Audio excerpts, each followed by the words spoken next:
Hi everyone, welcome back to our YouTube channel. Myself दीक्षिता राम से और हम मॉलिक्यूलर बायोलॉजी चैप्टर रिवाइज कर रहे हैं और ये मॉलिक्यूलर बायोलॉजी का थर्ड लेक्चर है। आज के लेक्चर में हम देखेंगे कि ट्रांसफॉर्मिंग प्रिंसिपल क्या होता है, ट्रांसफॉर्मेशन के लिए क्या मतलब रिस्पॉन्सिबल होता है, इसको हम डिस्कस करेंगे आज के लेक्चर में। तो सबसे पहले हम देखेंगे कि जेनेटिक मटेरियल की सर्च कब और कैसे स्टार्ट हुई थी। सो bye 1926 quest to determine the genetic inheritance mechanism had reached to molecular level। तो 1926 के मतलब आसपास जो जेनेटिक इनहेरिटेंस का मैकेनिज्म था वो मॉलिक्यूलर लेवल तक पहुंच चुका था। Discovered by Gregor Mendel, Walter Sutton and Thomas Hunt Morgan और कुछ अदर साइंटिस्ट भी थे जिनका इनमें कंट्रीब्यूशन था। Narrated down that chromosomes are located on the nucleus. उसके बाद अब हम मेन जो ट्रांसफॉर्मिंग प्रिंसिपल है उसके बारे में देखेंगे। सो इन 1928 में फ्रेडरिक ग्रिफिथ ने स्ट्रेप्टोकोकस न्यूमोनी बैक्टीरिया के ऊपर एक्सपेरिमेंट किया था। ये एक ऐसा बैक्टीरिया है जो कि न्यूमोनिया के लिए रिस्पॉन्सिबल होता है। तो उन्होंने क्या किया, इस बैक्टीरिया को ग्रो किया कल्चर प्लेट के ऊपर और कल्चर प्लेट पे ग्रो करने के बाद इस बैक्टीरिया ने प्रोड्यूस की दो तरीके की कॉलोनीज। एक तो थी एस स्ट्रेन वाली कॉलोनीज और एक थी आर स्ट्रेन वाली कॉलोनीज। एस यानी कि स्मूथ स्ट्रेन हम इसको बोलते हैं। स्मूथ क्यों बोलते हैं? क्योंकि इसके ऊपर म्यूकस पॉलीसेकेराइड की कोटिंग हमें देखने को मिलती है और रफ कॉलोनीज तो इसके ऊपर कोई कोटिंग वगैरह नहीं होती, तो वो इसके कंपेयर में रफ हो गया। और ये जो दोनों कॉलोनीज है वो टाइप 3 फैमिली से बिलोंग करती है। उसके बाद 1928 Frederick Griffith was able to kill bacteria by heating them. ये मतलब बैक्टीरिया को किल अगर करना है तो उसको हम हीट देके भी किल कर सकते हैं, ये इन्होंने ही बताया था। उसके बाद जो एस स्ट्रेन होता है हमारा, तो आपको दो चीज़ें याद रखनी है कि जो एस स्ट्रेन होता है वो होता है विरुलेंट, यानी इसकी वजह से जो भी ऑर्गेनिज्म है, जो भी मतलब एनिमल के ऊपर हम ये इसका एक्सपेरिमेंट करेंगे वो मर जाएगा। और जो आर स्ट्रेन है वो नॉन विरुलेंट होता है, यानी कि वो जिंदा रहेगा, वो नहीं मरेगा किसी भी इन्फेक्शन से।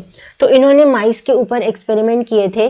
तो जो फर्स्ट माइस जो फर्स्ट सेट था इनका, इन्होंने क्या किया, माइस को इंजेक्ट किया एस स्ट्रेन से। अब हमें पता है कि एस स्ट्रेन होता है विरुलेंट, तो इसकी वजह से जो माइस था उसको न्यूमोनिया का इन्फेक्शन हो गया और वो मर गया।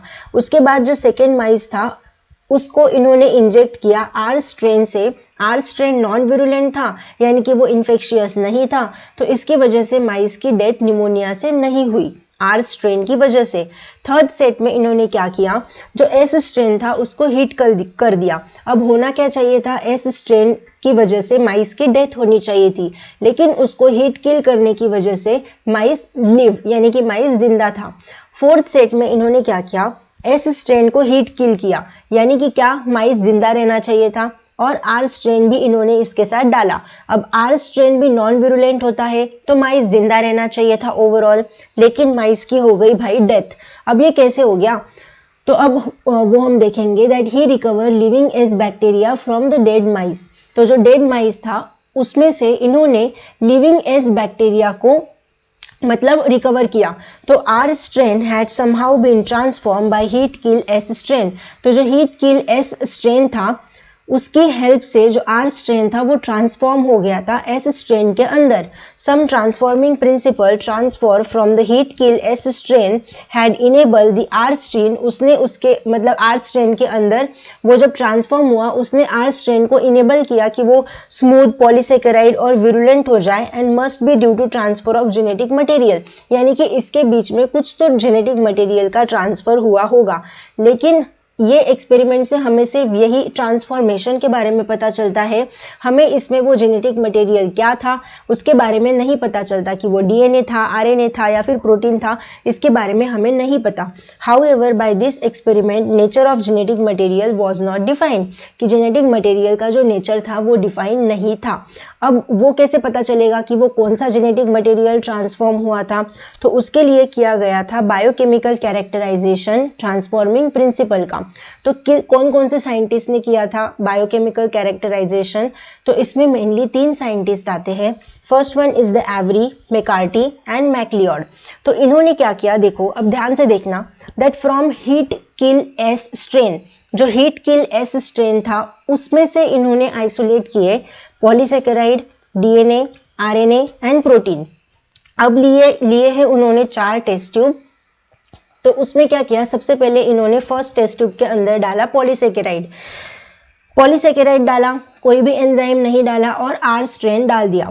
तो जो भी मतलब था वो अलाइव था माइस। उसके बाद सेकेंड में लिया उन्होंने डीएनए एंड देन डीएनएस डाला। डीएनएस क्या करेगा, डीएनए को डाइजेस्ट कर देगा और बचा आर स्ट्रेन, तो भी अलाइव वाली कंडीशन मिलती है हमें।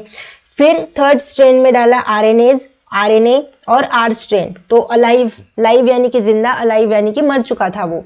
तो एक सेकेंड, सॉरी, अलाइव यानी कि वो जिंदा था, आई एम सॉरी, थोड़ा कंफ्यूजन हो गया था। उसके बाद फोर्थ टेस्ट ट्यूब में उन्होंने डाला प्रोटीन को, प्रोटीएज को और आर स्ट्रेन को, तो भी अलाइव वाली कंडीशन हमें मिल रही थी। फिर उन्होंने क्या किया, जो डीएनए वाली जो टेस्ट ट्यूब थी उसमें उन्होंने डीएनएस को नहीं डाला, सिर्फ डीएनए और आर स्ट्रेन को डाला।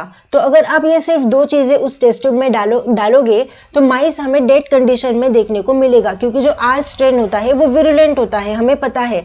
तो आर स्ट्रेन ने क्या किया, जो हमने एस स्ट्रेन से आइसोलेट किए थे ना डीएनए, प्रोटीन, आरएनए और पॉलीसेकेराइड, तो आर स्ट्रेन ने एस स्ट्रेन के डीएनए से ले लिया उसको, मतलब आर स्ट्रेन ने जो एस स्ट्रेन का जो डीएनए था उसको ले लिया and this DNA helps R strain make a capsule, और इसकी वजह से आर स्ट्रेन ने कैप्सूल बना दिया and turning it the harmful S strain. तो इससे हमें कंक्लूजन क्या देखने को मिलता है कि डीएनए ही है जो केमिकल और मॉलिक्यूलर बेसिस है इनहेरिटेंस का। This shows that DNA carries the instruction for trait like making a capsule, यानी कि सिर्फ डीएनए के पास ही ऐसी पावर है, डीएनए के पास ही ऐसा इंस्ट्रक्शंस है कि वो कोई भी चीज को बना सकता है। बाकी कोई भी मतलब प्रोटीन हो गया, आरएनए हो गया, पॉलीसेकेराइड हो गए, ये सारी चीजें किसी भी चीज को बना नहीं सकती। इंस्ट्रक्शंस हमें सिर्फ डीएनए के पास ही देखने को मिलते हैं। ठीक है, कि हमने क्या किया कि डीएनए को सिर्फ आरएनए स्ट्रेन के साथ ही डाल दिया तो माइस हमें मरा हुआ दिखा, क्योंकि क्या हुआ, आर स्ट्रेन ने जो एस स्ट्रेन से जो माइस था ना, आर स्ट्रेन तो नॉन विरुलेंट होता है हमें पता है, लेकिन जो हमने डीएनए डाला था वो तो एस स्ट्रेन के बैक्टीरिया से आइसोलेट किया था ना। तो आर स्ट्रेन ने क्या किया, एस स्ट्रेन से डीएनए ले लिया और उसके पास ऐसी कैपेसिटी आ गई कि वो कैप्सूल को बना सकता है, और कैप्सूल मतलब जो म्यूकस पॉलीसेकेराइड का था मतलब वो एस स्ट्रेन में कन्वर्ट हो गया, और जो एस स्ट्रेन होता है वो तो विरुलेंट होता है, तो इसकी वजह से माइस मर जाता है। तो इससे हमें ये अंदाज़ा मतलब ये कंक्लूजन हम निकालते हैं कि डीएनए के पास ऐसी पावर है, डीएनए के पास ऐसे इंस्ट्रक्शंस है कि वो किसी भी ट्रेट को बना सकते हैं। उसके बाद देखो यही लिखा है नीचे मैंने कि biochemical characterisation of transforming principle किसने किया था, Oswald Avery, Colin MacLeod and Maclyn McCarty 1933 से लेके 1944 के बीच में। Genetic material was thought to be protein, ऐसा उनको लगा था कि जेनेटिक मटेरियल प्रोटीन होगा। Then they work to determine biochemical nature of transforming principle in Griffith experiment. फिर उन्होंने काम किया जो ग्रिफिथ का ट्रांसफॉर्मिंग प्रिंसिपल था उसके ऊपर, तो उन्होंने दे प्यूरिफाइड बायोकेमिकल, उन्होंने कुछ बायोकेमिकल को प्यूरिफाइड किया, जैसे कि प्रोटीन हो गए, डीएनए हो गए, आरएनए हो गए। फ्रॉम व्हाट, किससे उन्होंने आइसोलेट किया, from heat kill S cell to see that which one could transform, कि क्या चीज किस में ट्रांसफॉर्म होती है इसकी वजह से। उसके बाद they discover DNA alone from the S bacteria cause R bacteria to be transform, कि आर बैक्टीरिया ट्रांसफॉर्म हो जाता है और वो कैप्सूल बनाने की उसमें कैपेसिटी आ जाती है। ठीक है, उसके बाद कैपेसिटी बोल लो या फिर कैपेबिलिटी बोल लो। ये जो साइंटिस्ट थे उन्होंने अल्सो दे डिस्कवर आरएनएज, इन्होंने आरएनएज की भी डिस्कवरी की थी एंड प्रोटीएजेस की भी की थी। आरएनएज यानी कि आरएनए डाइजेस्टिंग एंजाइम नाम में ही है, एंड प्रोटीएजेस यानी कि प्रोटीन डाइजेस्टिंग एंजाइम।